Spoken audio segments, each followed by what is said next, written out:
This is government. If the kingdom of heaven is within us, what do? I don't know. Government. Standing next to my old friend, I sense that his soldiers have retreated. And mine, they're resting their guns on their shoulders, talking quietly. I'm hungry, one says. Cheeseburger, says another.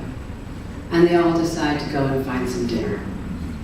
But the next day, negotiating the two narrow aisles of a health and harmony food store, when I say, "Excuse me," to the woman and her cart of organic chicken and green grapes, she pulls her cart not quite far back enough for me to pass. And a small mob in me begins picking up the fruit to throw. So many kingdoms. And in each kingdom, so many people. The disinherited son, the corrupt counselor, the courtesan, the fool, and so many gods arguing among themselves over toast, through the lunch salad, and on into the long hours of the mild spring afternoon. I'm the god. No, I'm the god. No, I'm the god. I can hardly hear myself over their muttering. How can I discipline my army? They're exhausted and want more money. How can I disarm when my enemy seems so intent?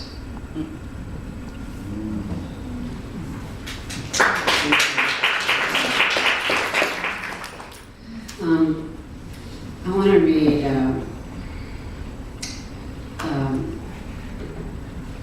I haven't read this in a long time. This is a poem called "The Spell," and it's in memory of Elise Asher. Elise was married to Stanley Kunitz. Anybody here know Elise? Somebody? She's an extraordinary woman, just an extraordinary artist, and truly one of the most original people I've ever known. One time when she was quite old, we were both sort of lying around their house, both of us on her bed, and we were talking about our favorite flowers. And I said, "I love lilies of the valley." She said, "Oh yeah, me too. Lilies of the valley. It's not as if they're waiting for anything." These talk like that all the time. You know, just, you're right, they're not, it's true, they don't seem to be waiting for anything. I was in Houston, Texas when she died, and I was there. No, I was Austin, Texas. And with my daughter, who was 4 years old at the time. So, the spell.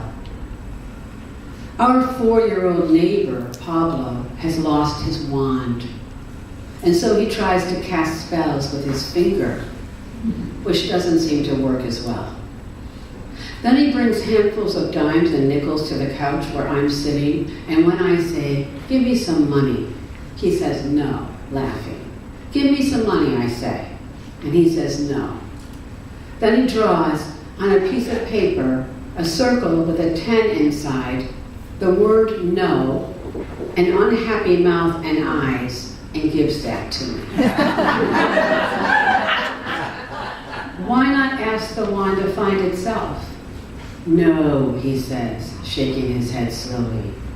"Why not make a spell that will find it?"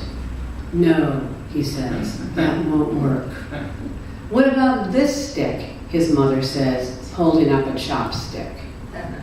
"No," says Pablo, who knows the difference between what is secular and what is sacred. Every day when I pick up my 4-year-old daughter from preschool, she climbs into her back booster seat and says, "Mom, tell me your story." And almost every day I tell her, I dropped you off, I taught my class, I ate a tuna fish sandwich, wrote emails, returned phone calls, talked with students, and then I came to pick you up. And almost every day I think, my God, is that what I did? Yesterday she climbed into the back seat and said, "Mom, tell me your story." And I did what I always did. I said, I dropped you off, taught my class, had lunch, returned emails, talked with students, and she said, "No, Mom, tell me the whole thing." And I said, okay, I feel a little sad. And she said, tell me the whole thing, Mom. And I said, okay, Elise died. Elise is dead, and the world feels weary and brokenhearted. And she said, tell me the whole thing, Mom. And I said, in the dream last night, I felt my life building up around me, and when I stepped forward and away from it and turned around, I saw a high and frozen crested wave. And she said, the whole thing, Mom. Then I thought of the other dream. I said, when a goose landed on my head, but when I untangled it from my hair, I saw it wasn't a goose, but a winged serpent writhing up into the sky like a disappearing bee. And she said, tell me the whole story. And I said, Elise is dead, and all the frozen tears are mine, of course. And if that wave broke, it might wash my life clear, and I might begin again from now and from here. And I looked into the rearview mirror. She was looking sideways out the window to the right, where they say the unlived life is. Okay, I said. And she said, okay, still looking in that direction.